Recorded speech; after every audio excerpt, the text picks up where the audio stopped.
Bismillahirrahmanirrahim. Assalamualaikum warahmatullahi wabarakatuh. Qala al-musannifu rahimahullahu ta'ala wa nafa'ana bihi wa bi'ulumihi fid dharain amin ya rabbal alamin. Mutahhirun mutahhirun makruhun wa huwa al-ma'u al-mushammasu. Dan air yang jenis kedua adalah air yang tahirun mutahhirun, airnya suci, wa mutahhirun dan mensucikan, makruhun tapi dimakruhkan untuk digunakan. Ketemu gak tuh? Belum. Halaman ketiga masih di atas ya. Kan bagian air ada 4 bagian. Bagian yang pertama air mutlak udah lewat tuh. Kan ya. Sekarang bagian yang kedua yaitu tahirun, suci airnya, wa mutahhirun dan airnya bisa mensucikan. Artinya bisa dipakai buat mandi janabah, bisa dipakai buat wudu, bisa dipakai buat membersihkan najis. Itu namanya mutahhir. Jadi kalau tahir itu suci, tapi belum tentu yang suci itu bisa dipakai buat bersuci. Kan ya? Air kelapa kan suci tuh. Nah, bisa diminum. Orang mau cuci muka air kelapa juga boleh kan begitu. Tapi dia tidak mutahhir, dia tidak mensucikan. Tidak dipakai buat mandi janabah, tidak dipakai buat wudu, tidak dipakai buat bersihin najis. Itu namanya mutahhir. Jadi yang mutahhir itu dipakai buat wudu bisa, boleh begitu dalam syariat, dipakai mandi janabah juga sah, dan juga membersihkan najis bisa begitu. Itu namanya mutahhir. Nah, jenis yang kedua air tahirun, airnya suci, wa mutahhirun dan mensucikan, makruhun tapi dimakruhkan. Artinya mau dipakai ya boleh, cuman bagusnya mah jangan begitu. Boleh dipakai tapi sebaiknya jangan. Ambil air yang lain aja.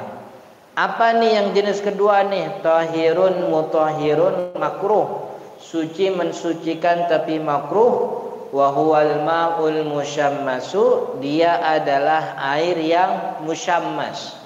Musyammas itu terjemur matahari. Beda sama air yang dipanasin di kompor, beda. Ini hukumnya air yang terjemur matahari, suci dia dan bisa mensucikan, cuman dimakruhkan gitu. Kenapa nih dimakruhkan nih? Apa hikmahnya? Dalam satu riwayat bahwa air yang terjemur matahari, ntar kita jelasin jenis matahari yang bagaimana. Ini mataharinya Teluk Naga bisa gak bikin air jadi makruh begitu? Kata ulama, kenapa dimakruhkan? Yusabbibu maradul barasi aw yaziduh. Air yang terjemur matahari itu bisa menyebabkan penyakit baros. Baros apa sih kalau Indonesianya? Belang, putih-putih, belang. Albino. Pano mah bukan. Jadi tahu gak albino? Orang apa yang punya kulit kan albino tuh ada yang setengah badan, ada yang bintik-bintik doang, ada yang sebadan penuh, ya belang. Nah, itu dimakruhkan karena bisa mengakibatkan penyakit baros albino begitu. Tapi ulama kan nyari lagi Ini kenapa bisa air terjemur matahari bisa bikin albino? Oh, rupanya albino yang muncul gara-gara air terjemur matahari itu bukan gara-gara mataharinya, tapi karena kalau besi karatan karatnya rontok. Jadi besi yang karatan terjemur matahari makin lama bekarat, karatnya tuh rontok. Nah, karatnya rontok nyampur sama air, begitu. Itu materi-materi yang begitu tuh yang membahayakan kulit. Makanya untuk dibilang najis kan kagak ada najis itu, orang kagak kelihatan najisnya, suci-suci aja. Dibilang mensucikan ya emang airnya mensucikan benih gitu. Tapi karena bisa menimbulkan penyakit dikatakan makruh.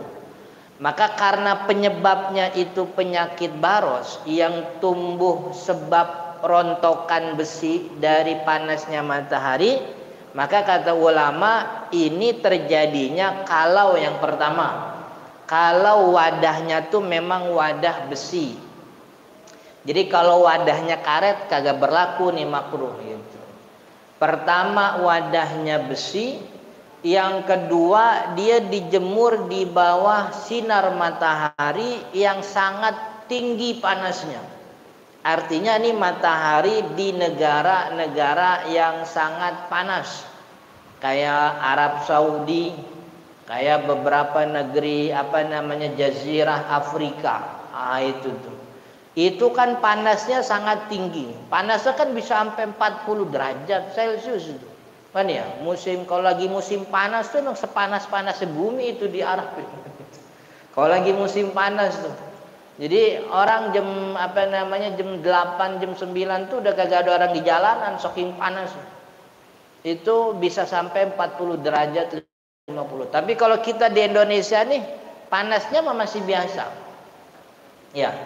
Kita panas gara-gara banyak truk mobil doang. Itu mataharinya biasa. Sama panas di hati kan iya. Apalagi dengar soal tapera. Jadi karena matahari di Indonesia nih paling tinggi tuh pernah ketemu kita 34 derajat kan ya? Pernah gak sampai 40 derajat? Belum. Paling ketemu tuh 34 derajat tuh. Itu waktu sebelum bulan Ramadan kemarin. Artinya panas kita nih masih wajar-wajar aja. Maka panasnya di Indonesia ini tidak berlaku ada air musyammas. Sebab panas di Indonesia tidak dalam kategori yang sangat tinggi. Makanya air musyammas di Indonesia nggak ada. Jadi walaupun airnya panas, tapi karena panasnya masih wajar, tidak ada masalah. Artinya panasnya itu tidak membuat air itu berbahaya. Hatta walaupun wadahnya wadah besi, kan ada beberapa toren tuh yang stainless kan ya. Tapi panasnya itu tidak sampai bikin besinya tuh kelotok gitu. Jadi air musyammas tuh yang ada di negara-negara aja. Itu namanya air musyammas. Suci tapi dia mensucikan cuman makruh. Nah, kemudian yang ketiga selanjutnya tahirun, airnya suci, mutahhirun ghairu mutahhirin, suci airnya artinya kagak najis, ghairu mutahhirin tidak bisa mensucikan, wa huwa al-ma'ul musta'mal. Itu jenis yang pertama. Jadi kan ada 4 nih. Air mutlak, yang kedua air musyammas. Nah, yang ketiga nih air suci tapi tidak mensucikan. Suci tapi tidak mensucikan ada 2. Yang pertama al-ma'ul musta'mal, air yang sudah dipakai untuk bersuci. Saya jelasin. Air musta'mal nih begini. Air musta'mal itu air bekas toharoh yang wajib dan jumlahnya kurang dari 2 pula. Itu namanya air musta'mal. Air bekas dipakai toharoh yang wajib. bukan toharo sunnah. Ntar kita jelasin toharo wajib sama toharo sunnah. Air bekas toharoh yang wajib dan jumlahnya kurang dari 2 kula. Di keran wudhu tuh bawahnya kita taruh ember. Orang wudhu tuh wudhunya wudhu mengangkat hadas. Kalau wudhu mengangkat hadas kan wudhu wajib tuh. Mengangkat hadas yang awalnya dia kentut, dia kencing, wudhu itu wudhunya kan wajib. Itu yang jatuh dari bukanya tuh kan jatuh ke ember. Nah ini di ember ini namanya air mustamal. Bekas dipakai toharoh yang wajib dan jumlahnya kurang dari 2 kula. Begitu. Tapi kalau itu bekas toharoh yang sunnah nggak mustamal. Saya udah punya wudhu nih. Sholat maghrib, beres sholat maghrib, wirid, zikir, datang waktu isya, kan kagak batal nih wudhunya nih. Kemudian wudhu lagi. Wudhu yang kedua itu kan wudhu sunnah, karena wudhunya untuk memperbaharui wudhu, kan ya. Nah, apa yang bekas air wudhu saya tuh bukan mustamal, sebab toharo saya bukan toharo yang wajib, toharonya toharo sunnah. Paham gak kira-kira? Ini ya. Itu air bekas saya nih bukan mustamal, sebab saya tadi makainya toharo sunnah bukan yang wajib gitu. Jadi dua tuh kategorinya. Toharohnya wajib, jumlahnya kurang dari 2 kula. Kalau toharohnya sunnah nggak jadi mustamal. Atau jumlahnya yang banyak. Misalnya ini ada keran, misalnya keran 20 keran. Masing-masing keran kita taruh ember. Orang wudhu kan bekasnya jatuh tuh, kan mustamal nih. Tapi kalau itu ember kita kumpulin 10-20 ember kita kumpulin taruh di satu wadah, jumlahnya jadi 2 kula, nggak jadi mustamal. Paham nggak? Boleh dipakai buat wudhu lagi. Atau ember yang satu tuh, ember yang satu nih, ini bekas air orang wudhu kan mustamal nih. Ini kita taruh lagi di bak gede gitu, udah hilang. Jadi air mustamal itu dipakai bekas dipakai toharo yang wajib dan jumlahnya kurang dari 2 kula. Kalau kurang lebih dari 2 kula banyak nggak jadi mustamal.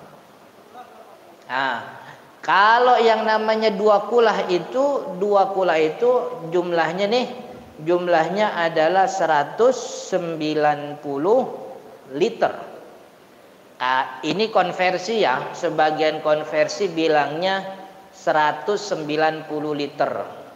Ada yang mengatakan 270 liter. Namanya juga konversi beda-beda. Kalau dia ada di wadahnya kotak, maka untuk dikatakan 2 kula itu wadahnya 58 cm panjang, 58 lebar, 58 tinggi. Itu 2 kula. Kita punya bak nih. Gitu. Kalau kita punya bak, kita spidolin aja tandain. Ini di sini udah 2 kula nih. 58, tingginya 58. Kasih aja tanda pakai spidol apa pakai cat. Artinya kalau air kita udah lebih dari tanda ini berarti udah lebih dari 2 kula. Begitu. 58 cm. Kalau yang kotak nih ya. Kalau yang bulat itu saya lupa tuh hitungannya. Ada di kitab Kasyifatus saja. Yang kotak tuh 58 cm, 58 cm, 58 cm. Gitu. Itu 2 kula. Air mustamal tadi kita kumpulin tuh. Air mustamal kita kumpulin digabungin jadi banyak, jadi 2 kula lebih. Berarti udah bisa jadi mensucikan. Bisa dipakai buat mandi junub, bisa dipakai buat wudu. Begitu. Selama air bekas itu, air yang bekas dipakai tahara itu tidak berubah warnanya. Gitu. Ini air mustamal banyak nih. Gitu. Kalau dikumpulin jadi 2 kula nih. Cuman udah pada berubah airnya. Soalnya tadi yang wudhu mukanya rada belok gitu. Banyak ini. Jadi air yang jatuh tuh kagak bening, udah kecampur gitu. Jadi Jadi bukan mutanajis. Airnya bercampur benda yang merubah kemutlakan air. Kalau najis kan tergantung apakah yang bikin warnanya berubah itu najis, apa memang cuman kotoran doang. Kan kalau kotoran kan gak najis, masuk kotoran muka tuh. Kalau yang nempel di mukanya tibang debu-debu doang, belok, ya kan bukan najis. Kalau yang nempel di mukanya teh otok ya najis. Kan ya. Itu jenis yang pertama dari jenis air suci tapi tidak mensucikan. Nah, karena air ini mustamal suci, katakanlah air mustamal nih, airnya dikit, bekas dipakai buat mandi. Ini airnya suci.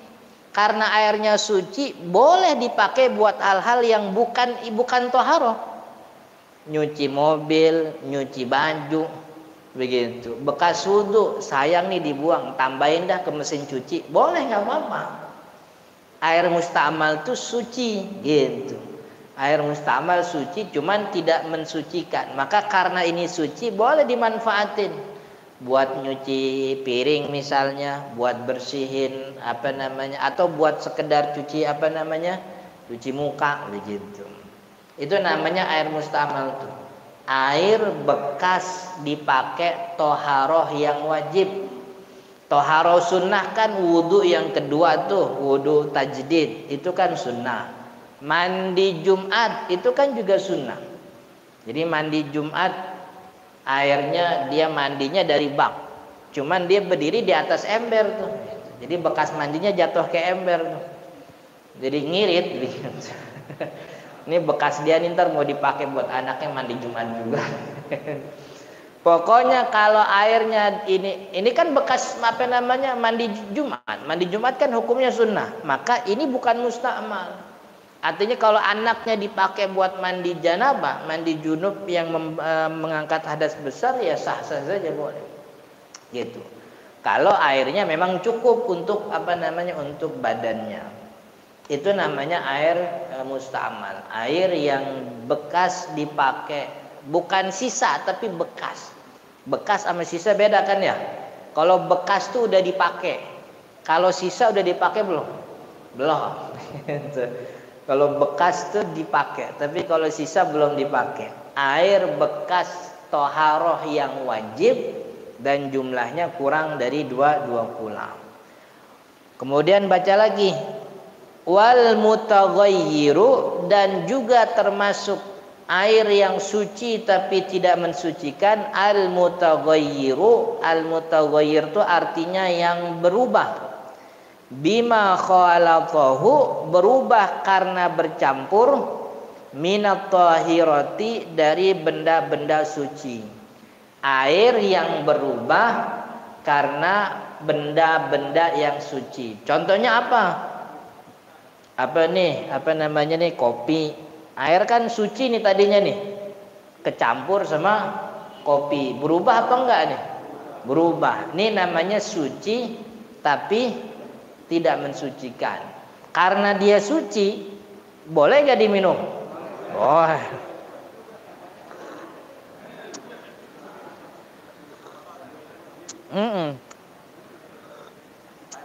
Karena dia suci boleh diminum, boleh dimanfaatin. Tapi dipakai buat toharo boleh gak? Gak boleh. Suci dia tapi tidak mensucikan. Gitu. Air mustamal sama, suci tapi tidak mensucikan. Nah, cuman ini yang jenis yang kedua, air yang berubah, warnanya berubah. Tadinya bening berubah jadi hitam. Kenapa dia berubah? Khalatohu, dicampur minat tahirah sama benda-benda suci. Yang nyampur yang bikin berubah kopi. Kopi benda suci apa najis? Suci. Makanya airnya tetap suci karena yang nyampurin dia benda suci. Air kejatuhan tinta misalnya, berubah gak warnanya? Berubah. Maka itu karena dia berubah tidak bisa mensucikan. Tapi suci gak? Suci, begitu. Air kesemprot sama tintanya gurita apa cumi yang punya tinta? Dia juga kan ya. Iya, kita punya apa namanya, beli cumi di pasar, lagi dicuci airnya hitam. Nah, ini airnya tetap suci, sebab kan dia berubah gara-gara bercampur sama tintanya cumi. Tinta cumi najis apa suci? Suci. Orang bangkainya aja suci, kan dia apa namanya, hewan air kan ya. Maka itu karena bercampur dengan yang suci, dia air ini tetap suci. Cuman karena berubah warnanya, ini tidak lagi jadi air mutlak, tidak lagi bisa mensucikan. Itu dua jenis. Nah, cuman ada beberapa air yang berubah tapi tetap bisa mensucikan. Contohnya air yang berubah sebab bercampur lumut. Gitu. Lumut, kemudian tanah di sungai, kemudian apa lagi? Pokoknya benda-benda yang memang tidak bisa terpisah dari air. Gitu. Kalau kopi mestinya misah apa nyatu? Misah. Maka kalau benda yang mestinya misah kecampur, itu membuat air jadi nggak mutlak lagi. Tapi kalau benda-benda yang emang dia membareng sama air begitu. Contohnya lumut. Lumut itu kan tidak mungkin tumbuh kecuali kalau ada emang dia barang air. Maka kalau airnya rada-rada hijau gara-gara ada lumutnya, itu tetap mensucikan. Kemudian sungai yang tanah,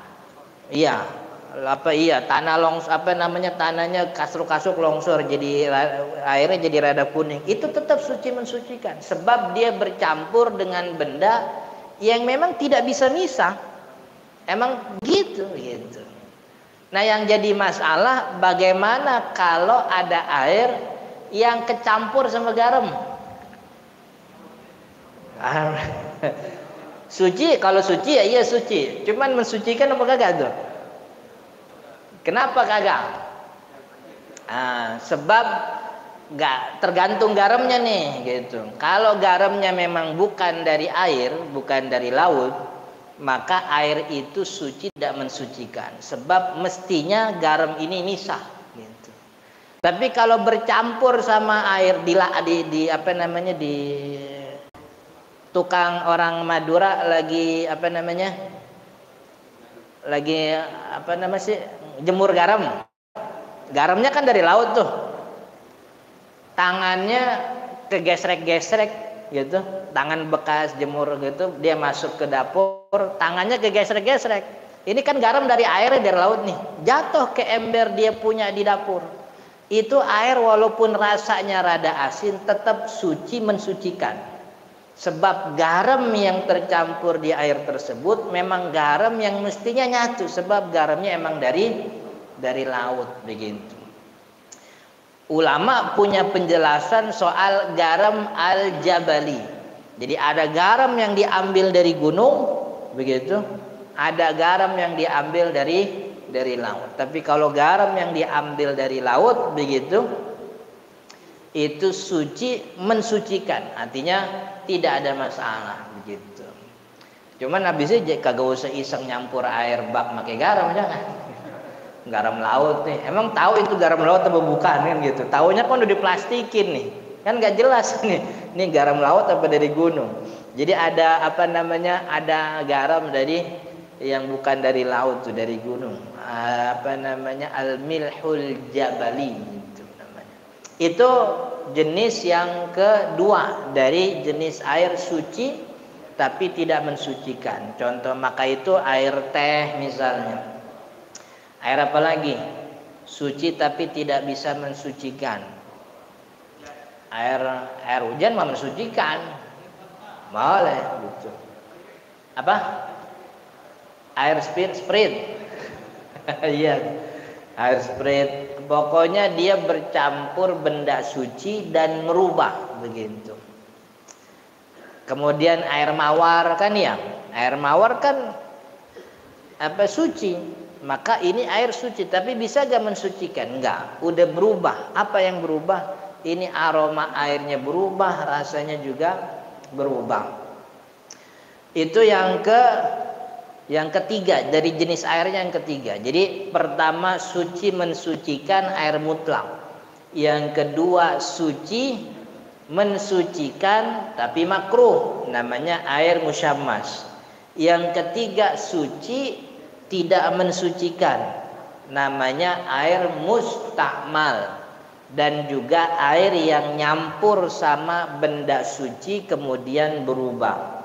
Yang keempat nih, masuk air jenis yang keempat, yaitu ma'un najisun, yaitu air najis atau yang kita sebut air mutanajis. Apa air mutanajis itu dijelasin? Wa huwallazi, dia adalah air, alladzi itu kalau bahasa Arab artinya yang gitu. Alladzi yang halat kejatuhan fihi di dalam air tersebut najasatun berupa najis. Air yang kejatuhan di dalamnya najis itu namanya air mutanajis. Wahua, dan air tersebut tuh dijelasin, air tersebut dunal kullataini, kurang dari 2 kula. Jadi kalau air mutanajis itu ada berapa nih definisinya nih? Ada 2. Pertama kejatuhan najis, yang kedua jumlahnya kurang dari 2 kula. Tuh. Ini kagak dilihat berubah apa kagak berubah. Pokoknya kalau 2 ini ada nih air mutanajis. Pertama kejatuhan najis, yang kedua kurang dari 2 kula. Ingat kejatuhan. Berarti kalau kejatuhan tuh air yang ada duluan apa najis yang ada duluan? Air yang ada duluan. Kalau najis yang ada duluan beda tuh ceritanya tuh. Ntar kita jelasin. Jadi airnya udah ada, kejatuhan najis, airnya kurang dari 2 kula tuh namanya mutanajis gitu.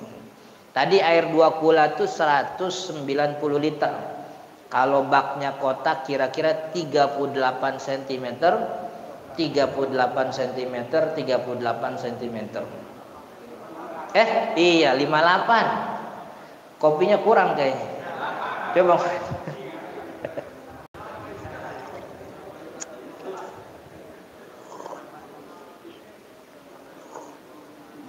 Itu berarti emang ngajinya udah naik level. Kalau ngajinya cuman jiping, dia kagak ingat di nulis 58.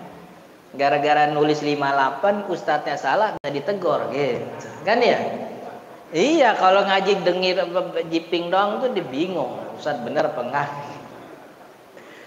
Makanya dulu tuh ada namanya Imam Malik. Imam Malik tuh bukan orang Madinah asli. Namanya Imam Malik, namanya tenar di mana-mana, orang hampir tiap hari datang begitu. Satu waktu ada namanya Abdul Aziz, muridnya namanya Abdul Aziz. Siapa saya lupa, Abdul Aziz. Kalau Abdul Aziz yang datang tuh Imam Malik ngajarnya demen begitu. Beres sholat Abdul Aziz datang, sini nih, lama gitu, ngajinya lama. Tapi ada satu orang yang datang Imam Malik ogah ngajarnya, namanya Ibrahim bin Dinar. Ibrahim bin Dinar. Ibrahim bin Dinar nih kalau ngajar Imam Malik rada kurang ini, gitu, kurang rada males, jawabnya seadanya. Malah lebih sering jawabnya kagak tahu gitu. Sampai akhirnya satu waktu nih Ibrahim bin Dinar ngomel dia gitu. Kata Ibrahim bin Dinar, "Imam kenapa sih beda-bedain orang nanya?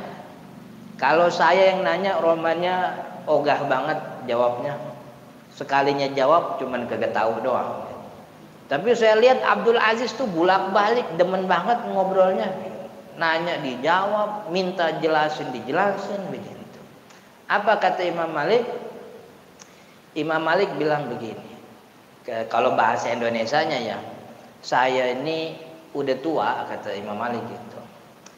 Kalau saya udah tua kayak begini nih, kadang otak saya tuh jalannya kurang lancar. ada hal-hal yang saya lupa.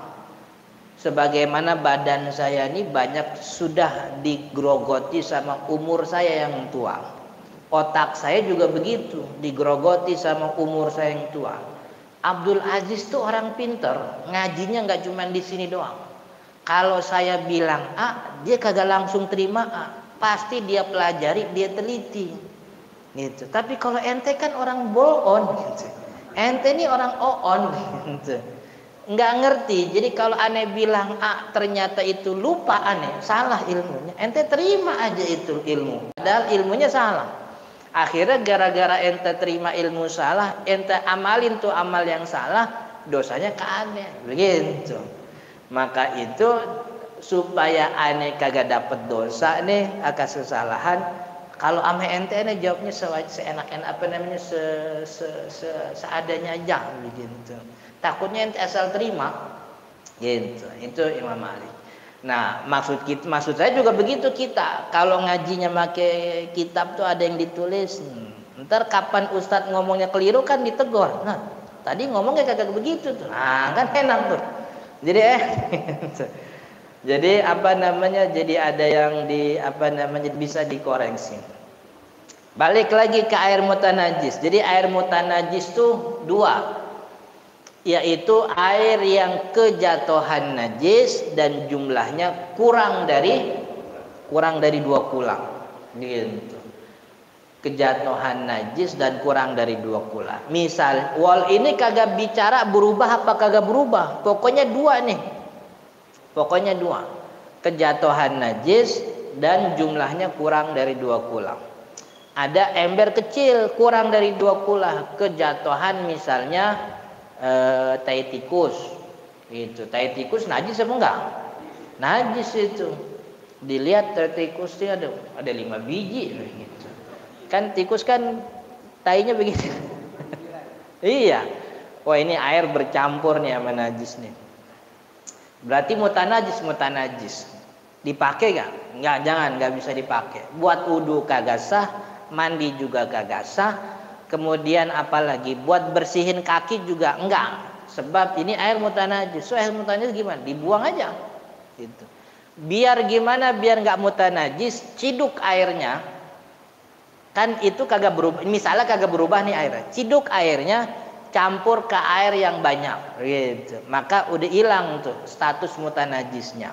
Selama air yang tadi dari ember kecil tuh kagak berubah, ciduk airnya aja diciduk, tai tikusnya jangan, gitu. Ciduk airnya begitu, pindahin ke bak yang gede, biar airnya bisa dipakai. Sebab kalau dia nyampur sama yang banyak, statusnya jadi enggak 2 kula lah, enggak kurang dari 2 kula, statusnya jadi lebih, jadi 2 kula, gitu. Itu yang pertama tuh mutanajis. Yang kedua, aukana, atau air itu kullataini, jumlahnya 2 kula, fataghayyar, dan berubah gara-gara najis, gitu. Berarti definisi air mutanajis ada 2. Pertama, kejatuhan najis dan jumlahnya kurang dari 2 kula. Ini yang pertama. Yang kedua, kejatuhan najis dan jumlahnya lebih berubah. Jumlahnya lebih dari 2 kula. Jadi kalau kurang dari 2 kulah, berubah kagak berubah, mutanajis. Tapi kalau lebih dari 2 kulah, dilihat berubah apa enggak airnya, gitu. Ada bak, kita punya bak gede, kita lihat di dalam bak itu kan airnya bening, ada tai tikus 2, 3, 4, 5, 6, ada 10 biji, gitu. Tapi airnya nggak berubah, warnanya masih bening, aromanya juga nggak berubah, begitu. Nah, ini airnya masih suci, mensucikan, sebab tidak masuk dalam kategori air mutanajis. Air mutanajis itu kejatuhan najis dan kurang dari 2 kula. Nah, ini kejatuhan najis tapi jumlahnya lebih dari 2 kula dan tidak berubah, gitu. Tapi kalau airnya berubah, maka udah kagak dilihat apa 2 kula apa kurang dari 2 kula. Kalau airnya berubah, mutanajis. Bak kita banyak, begitu. Bak itu gede nih, banyak. Kemudian kecemplung itu ada bangkai tikus misalnya. Warnanya sih bening, cuman pas dicium aromanya udah bau. Ini walaupun airnya banyak, ini mutanajis sebab sifat airnya berubah. Sifat air tuh salah satunya apa? 3 kan? Yang pertama warna, yang kedua aroma, yang ketiga rasa. Gitu. Yang ketiga rasa. Ini salah satunya berubah, ya udah berubah. Itu namanya mutanajis gitu. Maka kalau kita lihat ada bak kita kejatuhan najis, maka tinggal dilihat kurang dari 2 kulah apa enggak. Kurang Ustaz, berarti mutanajis gitu.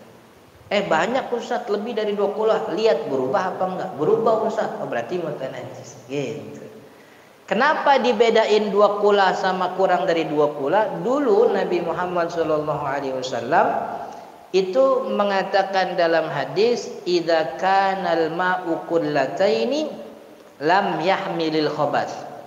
Kalau air itu jumlahnya 2 kulah atau lebih, maka air itu tahan terhadap najis. Itu begitu.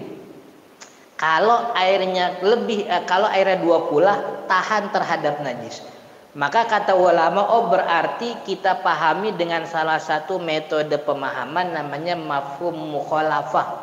Kalau bahasa Indonesianya apa? Iya, kalau di hukum tuh dalil kebalikan apa sih? Kebalikannya berarti kalau kurang dari 2 kulah dia nggak tahan najis. Kalau ada air kurang dari 2 kulah kejatuhan najis, walaupun agak berubah dia mutanajis. Sebab tahan tidak tahan najis itu ada pada jumlah 2 kulah gitu. Tapi kalaupun lebih dari 2 kulah berubah, berarti dia nggak tahan juga. Berarti ini sebab najisnya bukan karena 2 kulah atau enggak, tapi karena dia berubah begitu. Wal ku'ani ditulis tanggung. Wal kurlatani, dan yang namanya 2 kulah itu khamsumi'ati ritlin, 500. Khamsumi'ah itu 500, ritlin itu ritel, bukan liter tuh, ritel. Kalau liter kan L duluan, ini ritel. Ritel tuh ukuran volume orang Baghdad zaman dulu. Zaman sekarang saya punya teman ritel tuh udah kagak ada juga, udah nggak dipakai. Sekarang orang makainya ya liter juga begitu. Jadi dulu yang namanya 2 kulah itu 500 ritel Baghdadi, ukuran orang Baghdad, takriban kira-kiranya segitu, fil asah, menurut pandangan yang paling sahih. Jadi ini khamsumi'atu ritlin, ini juga konversi. Sebab dulu yang namanya 2 kulah, Nabi itu punya gantangnya 2 kulah itu. Yang sekarang udah kagak ada. Maka ketika kulahnya gantangnya udah nggak ada, ulama konversi dengan ukuran volume yang ada di zamannya. Zaman ini kitab dibikin ukuran yang volumenya ritel, maka dipakai 500 ritel. Sekarang 5 ritel itu kagak ketemu, orang makainya liter. Dikonversilah oleh ulama, katanya 500 ritel itu sama dengan 190 liter.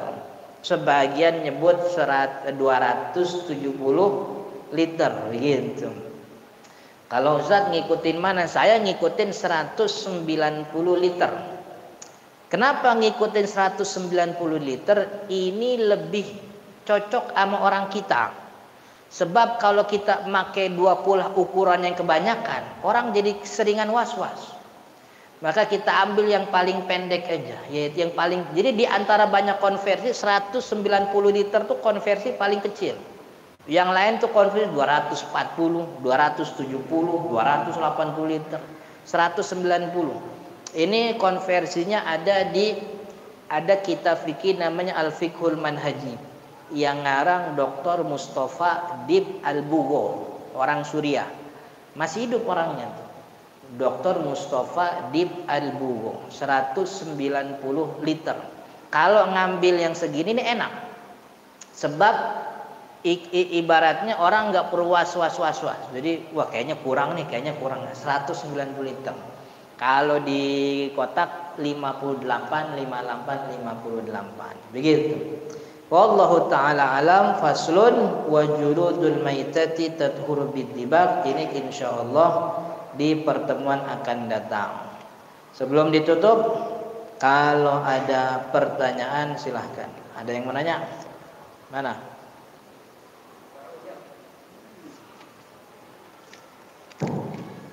Assalamualaikum warahmatullahi wabarakatuh. Assalamualaikum warahmatullahi wabarakatuh. Ustaz, kalau air 100 liter, lalu kejatuhan air mustahmal yang sulit sekali dikendalikan, itu bagaimana? Misalnya kita mandi janabah. Oh, maksudnya cipratan air. Cipratan air mandi toharoh. Cipratan toharoh ya, toharoh yang wajib. Ya. Bagaimana kalau kita punya air yang terciprat? Cipratan-cipratan itu dimaafkan. Cipratan-cipratan itu dimaafkan sebab dia termasuk usrul ihtiros. Usrul ihtiros itu susah dihindari. Emang kamar mandi kita segini ukurannya 1 kali 1 meter gitu. Makanya kalau mandi sendiri nggak sama bini gitu. Soalnya kalau bareng kagak mandi-mandi akhirnya. Sempit soalnya 1 kali 1 meter kan begitu. Jadi cipratan yang tidak bisa dihindari. Ya kita udah bagaimana mau miring sono ya emang segini kan gitu. Kita keluar kelihatan orang kan gitu. Maka cipratan yang tidak bisa dihindari itu dimaafkan. Jadi dalam syariat ini namanya ada kaidah dispensasi. Salah satu dispensasi kaidahnya itu usrul ihtiras, sulit untuk dihindari. Termasuk najis. Kalau kita tinggal di tempat yang emang tikus banyak banget begitu. Tikus banyak banget. Itu air kita, baju kita ketempelan tai tikus. Yang penting itu air kagak berubah, itu tetap bisa mensucikan. Sebab kita di tempat yang kita nggak bisa menghindari, sulit untuk menghindari. Atau termasuk banyak cicak, yang tai cicaknya di mana-mana, begitu. Itu sama, sulit dihindari. Beda cerita kalau emang sengaja dicipratin, gitu. Mandi dicipratin ke situ. Itu yang kagak boleh. Jadi cipratan-cipratan itu selama tidak disengaja itu termasuk yang dimaafkan sebab sulit untuk dihindari. Oke? Ada lagi? Udah. Mana? Ini dulu apa? Ini dulu nih. Iya, itu. Ya. Assalamualaikum warahmatullahi wabarakatuh. Assalamualaikum warahmatullahi wabarakatuh. Pak Ustaz, tadi kalau wadah yang itu dengan 2 bulan dengan ukuran panjang kali lebar kali tinggi 5,8 rasanya menurut saya ini saja itu belum cukup disebut 2 bulan karena itu wadahnya kecil sekali gitu.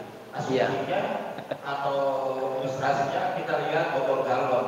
Galon itu antara 19 20. Berarti kalau untuk mencapai 2 bulan kan paling tidak butuh 10 galon gitu. Kalau tadi wadahnya terlalu kecil untuk ukuran 2 bulan kayaknya belum masuk.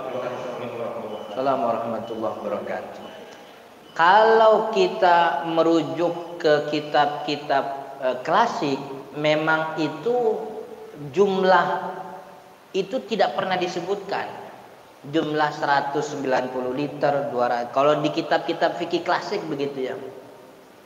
Di kitab-kitab fikih klasik itu nggak pernah disebut. Yang disebutkan tuh ini aja.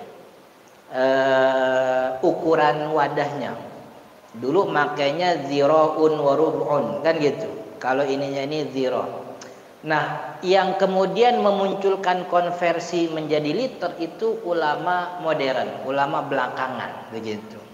Yang saya pelajari juga begitu sama. Jadi kayaknya kalau 190 liter itu segitu tuh. Kayaknya enggak ada begitu.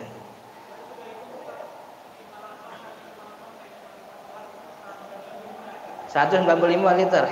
Oh, kalau hitungan matematikanya. Cuman awal saya belajar tuh begitu. Ini ukuran zero begini nih kayaknya nggak nyampe nih begitu. Waktu itu. Maka saya pikir karena mungkin masalahnya karena konversi tadi. Konversi dari kulah, ritel, kemudian jadi liter. Padahal kulah zaman Nabi itu nggak diukur pakai angka. tapi pakai wadah. Ada wadahnya begitu. Maka saya pikir masalah ini ada pada konversinya. 190 itu kayaknya konversinya, masalahnya di konversi. Maka karena masalah di konversi, saya milih yang paling kecil begitu. Untuk menghindari was-was tadi. Nah, kalau ternyata hitung-hitungan matematika memang cukup, ya berarti saya aman berarti. Tapi itu tadi, saya tuh malah lebih suka tuh kalau ngajar bilangnya pakai ukuran wadah aja tuh. Sebab itu yang kita temukan di kitab-kitab fikih klasik. Ukuran angka tuh muncul belakangan. Mungkin karena demand dari para pembaca itu ya, mintanya angka literan begitu. Akhirnya kalau liter tuh kita terkendala dengan konversi. Maka karena adanya konversi itu membuat akhirnya jadi beda-beda dan kayaknya tuh kok susah gitu. Ya. Maka karena konversi itu menimbulkan banyak apa sih istilahnya tuh, perdebatan dan juga banyak, maka saya lebih suka memilih yang paling kecil gitu. Tapi kalau yang kita sebutin tadi 58 58 58 itu kan ziraun urubun. Itu semua kitab fikih bilang begitu, tidak ada perdebatan. Kitab fikih Syafi'i gitu ya. Itu 58 cm tuh bahasanya ziraun urubun. 1 hasta seperempat. 1/4 hasta, 1/4 hasta, 1/4 hasta. Jadi kalau liter tadi, saya pemahaman saya begitu. Cuman kalau dari hitung-hitungan matematika ya nyambung, ya berarti alhamdulillah aman. Gitu. Oke? Ya. Ada lagi? Satu lagi. Assalamualaikum warahmatullahi wabarakatuh. Saya nanya agak di luar jalur. Ya. Masalah kencing onta. Ya. Itu mensucikan atau bagaimana? Kencing onta kalau make pandangan mazhab Imam Syafi'i, semua kencing itu najis, baik dia dari manusia atau dari hewan, baik hewannya halal dimakan atau dia tidak halal dimakan dagingnya. Dalam mazhab Syafi'i semua yang namanya kencing najis. Maka kalau udah dinamain najis, ya tentu kagak bisa dipakai buat bersuci, orang dia najis gitu. Dan karena dia najis, nggak boleh dikonsumsi juga, nggak boleh dikonsumsi, gitu. Maka orang yang kayak kata orang dulu tuh kalau apa bintitan siram apa namanya tetesin kencing apa namanya kencing basi itu gak kencing basi, kencing pertama habis bangun tidur. Lucunya pada percaya lagi orang. Itu najis itu. Nah, lalu muncul masalah ketika ada pandangan mazhab Imam Ahmad bin Hambal, mazhab Hambali. Mazhab Hambali kebanyakan orang Saudi. Dia bilang kotoran atau kencing hewan yang dagingnya halal dimakan itu suci. Kotoran dan kencing hewan yang dagingnya halal dimakan itu suci. Maka kalau pakai pandangan Imam Ahmad bin Hambal, ini air kencing onta ini suci. Tapi tetap nggak bisa dipakai buat wudu, kan itu bukan air mutlak. Nah maka karena ini suci, beberapa orang sono tuh minum air kencing onta. Tapi minumnya kagak sekencing-kencingnya, dicampur pakai susu onta. Kalau kita umroh haji gitu, kalau punya mutawif yang TL apa tour leadernya rada rajin ngayap begitu, diajakin tuh ke tempat naik onta tuh. Biasanya ada tuh yang jualan tuh susu sekalian nama kencingnya. Nah kalau bagi pandangan mazhab Syafi'i enggak itu. Pokoknya yang namanya kencing kotoran itu najis, biar dia dari hewan yang halal dimakan begitu, najis begitu. Artinya kalau kita pakai pandangan Hambali ini, kalau nanti di masjid ada ayam ngayap kemudian di situ, biarin itu suci itu. Sebab ayam kan dagingnya halal dimakan. Cuman saya nggak pernah lihat tuh ada ayam ngayap. Kalau di Saudi Arabia ada ayam ngayap masuk ke masjid tuh nggak pernah lihat. Kalau di sini kan banyak kan ya, ayam ngayap Kambing ngayap ke masjid ada gitu. Yang punya ngayap juga ke sini masjid. Ngayap doang, sholat mah kagak begitu. Jadi itu kalau soal kencing unta. Sebab ini pandangan Imam Ahmad bin Hambal. Sebab dulu tuh ada orang yang jadi kayak orang tamu ke Madinah. Dia berkunjung serombongan nih, namanya mau ketemu Nabi, dia serombongan datang dari jauh masuk Madinah. Cuman pas nyampe Madinah nggak cocok sama cuacanya. Ada beberapa orang tuh yang perutnya tuh rada ini buncit. Jadi gara-gara nggak cocok sama cuaca dan lingkungan Madinah, emang bukan orang Madinah, dia buncit.